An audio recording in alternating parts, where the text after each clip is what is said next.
How long do humans live? The global average life expectancy is of 72.6 years. No, that's not the question I want to ask myself. How long do human actions affect the Earth? How long will it take for something I do to disappear from Earth? For example, how long will it take for the bottle of water I drank yesterday to disappear from Earth? Half a millennium. So the bottle of water that only took me 15 minutes to drink will live a longer life than anyone in this room. That means that if Henry VIII, who died in 1547, could drink bottled water and then recycle it, the plastic would still be knocking around. But bottles aren't the only plastic we consume. How about other things like juice boxes? The waxed ones can take up to 30 months to decompose, but the ones made of plastic or aluminum can take up to 30 years. Plastic bags, from 10 to 1,000 years to decompose, depending on the material. Disposable cups, 30 years. Cigarette butts, 10 years. Something as insignificant as a bag of chips can take up to 8 decades to decompose. Have you ever noticed the amount of plastic that there's around you when you go to the supermarket? I first noticed this when I was in the fruit section of the supermarket. I saw that apples were wrapped in plastic, carrots were put together and wrapped in plastic, and spinach was put inside plastic bags. But the other aisles were also full of cleaning products, hygiene products, or snacks that came in a plastic packaging. That was the first time I was impacted by the amount of plastic we consume. That same day, I did some research, and I found out some things. First of all, I learned that only 9% of the plastic produced in the world is recycled, and that 60% of it ends up in landfills or in the oceans, not only polluting, but also killing thousands of animals and marine life. I also learned about the issues caused by plastic production. I learned the amount of pollution it creates, the amount of waste it produces, and the amount of greenhouse gases it emits. I also found out that when plastic decomposes, it doesn't necessarily mean that it stops affecting the Earth. It's just not visible to humans anymore. Something called microplastics are formed, which are like tiny pieces of plastic, kind of like sand, that are still polluting. So I now had lots of reasons to reduce the amount of plastic I consume. But after talking to my friends and family about this, many of them didn't seem to care. Some of the things I heard were, well, I'm still going to use plastic, by the time something happens, I'll probably be dead. Or, that's just a marketing strategy.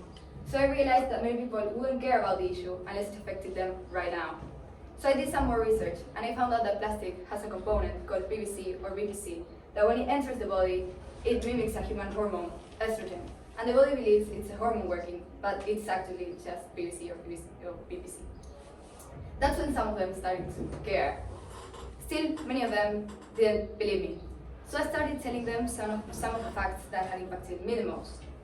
For example, I asked them, did you know that by 2030 there will be more plastic than fish in the ocean? Or maybe I asked them, did you know that the average time of use of a plastic bag is of 12 minutes? Or maybe I could involve them in another fact by telling them that they, the average human being, eats around 70,000 microplastics per year. Or maybe I could tell them the fact that had impacted me the most, which is that in 2015, 322 million tons of plastic were produced, which is the same weight as 905 state buildings. So that's when many of them started to care. Or maybe they were just annoyed by me. But they started asking for ways of helping. What could they do to help? Of course, I recommended starting with reducing the amount of plastic they consumed every day.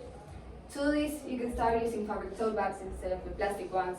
You can also start using metal or silicone straws so as to not use the plastic ones that kill thousands of turtles each year. You can also cook your own food so as to not buy the processed one that comes in a plastic packaging, and even go to stores that allow you to take your fabric bags instead of the plastic ones. Or you could even do what I call a bag out of bags. To do this, you just need to cut stripes out of the normal plastic bags you have in your house and tie them together. That way you end up having what I call plastic yarn. And from there, you can either crochet or knit a plastic bag, That way you end up having a way stronger bag made out of plastic bags that will last a longer life and they will be much stronger. However, many people did ask for bigger ways of helping and did apply them to their life.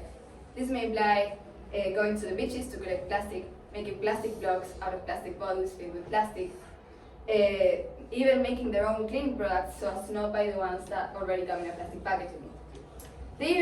I know even some people that waste zero waste. This means, as the word says, not producing any waste at all, meaning that no plastic is consumed in their life. And I know this is a big change and that many of us cannot picture life right now without any plastic in it, but it can be done gradually. To finish, I would like to share a poem written by Charlotte Briley who is a 12-year-old who lives in the USA. It says, I was running in the woodlands, playing by the stream, but it was all a dream. The ocean's filled with plastic, the trees all cut down, the stream was built over, it is now underground. Yes, the world is changing, but looking down the line, if we all put together, the earth will be just fine.